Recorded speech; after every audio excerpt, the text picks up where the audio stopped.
She'll sign it for you and she'll give it to you. Wow. Will you sign my boob too, and then I'll get a tattoo? Truffles, it's supposed to be cold and stuff. Oh, merci. She shouldn't be too warm.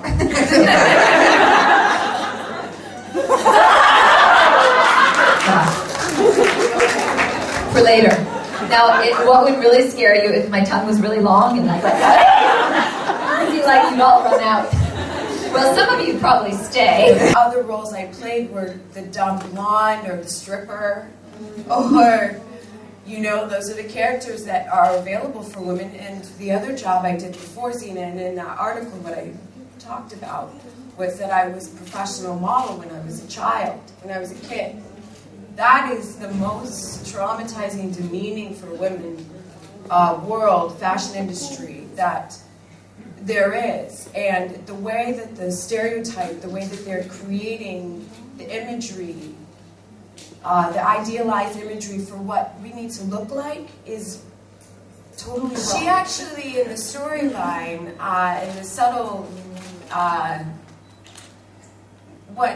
the reason she stayed behind in the north with the northern Amazons, I was supposed to then meet back up with Xena and Gabrielle a couple episodes later, but then I was catapulted 25 years in the future, or whatever, many centuries in the future, and I was Cleopatra. She met a girl.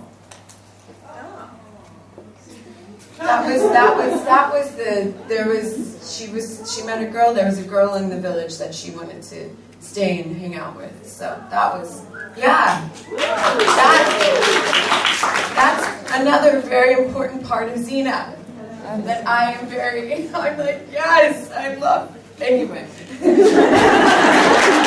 This is why I cry, because how important Xena is for so many things, for so many female archetypes, for so many female roles. Xena was so important and so iconic and irreplaceable. On television sets, and I've been on a lot of television sets, it's always the lead actors that make, whether it's good or bad. Yes, the whole tone. And Lucy and Renee were so amazing. They were so incredible to work with. They created this entire supportive environment for everybody, even the guest actors coming in, that it was just like, I never was on a set like that ever again. There was no ego. It was going into like an idealized land for women. Of course. It's a deep friendship. Deep. Bien sûr, c'est une amitié très, très, très proche, très profonde. Oui, très profonde. Okay, deep is much more ambiguous in French than in English. So in America, I was always interested in how the story evolved and how the writers would create the character of Gabrielle and change her. So because of that, Rob Tappert would talk to me about my character and allow me to have some sort of input. It may not have always translated to the screen, but he allowed me to have a say. So the way of peace, that was something that I thought was interesting, and it went that direction. And then when we realized that Gabrielle had to change and come back to being a warrior, she's traveling with a warrior, that he asked, we just talked about it, it seemed like the right fit. And then what would Gabrielle be doing now that she comes back to being as a couple with Xena, fighting for good. I know. Good for you. It's amazing to have so many people still resonate with the show. It's been a long time, but it just goes to show that some stories are timeless.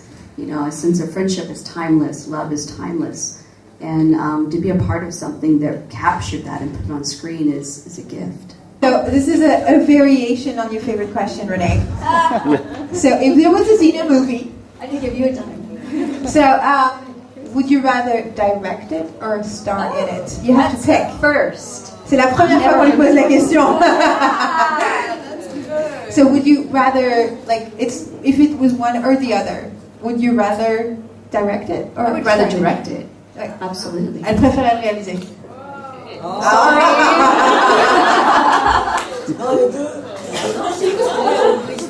They both do both. She said Why? both. But you know why? Because I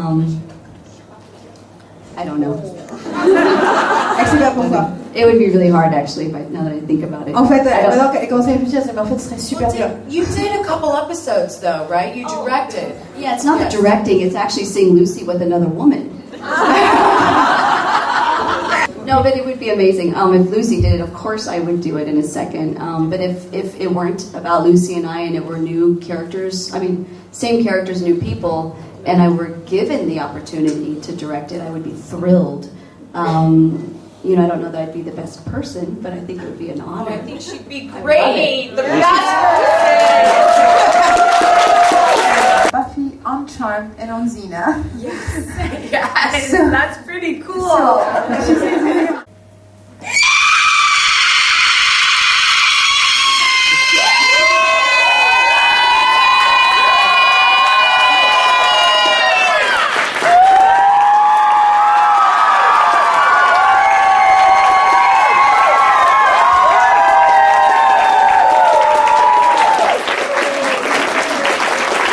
That is a treat. I can't think of anything that's funny, but I can tell you, like, one of the best experiences I've ever had was actually during an audition. they really like what you're doing with that chord. Without any, They implication. don't care what I'm saying. They're like, Well, you're, I'm playing. I know, you are. Avec un bébé en même temps. Et Lucie fait ça très bien, mais moi, c'est quelque chose que j'avais pas envie spécialement de faire. Et surtout, hey, you gave the answer. You gave the answer, okay? This is your fault. I know, translate. The longer the answer, the longer you have to wait. Don't mind me, don't mind me. Lucy, you, and then Hercules and Aeolus. D'accord, donc les deux couples. I said the two couples. Because come on, they're kind of a couple. I mean, I'm not going to talk about Xena and Gabrielle, but these guys, come on. They always make fun of us. That's what's funny. But They're like, you girls, come on. We're like, wait a minute. is it because you had some intense friendship there? And I didn't understand at the time that that they could change the speed at which I used the staff, because I thought that I had to be really fast to make Gabrielle look cool. But they kept saying, Renee, you don't at all. We can speed it up in the camera. So I just kept practicing anyway, and then I got too fast. Because then when they sped it up, it was like a little mouse.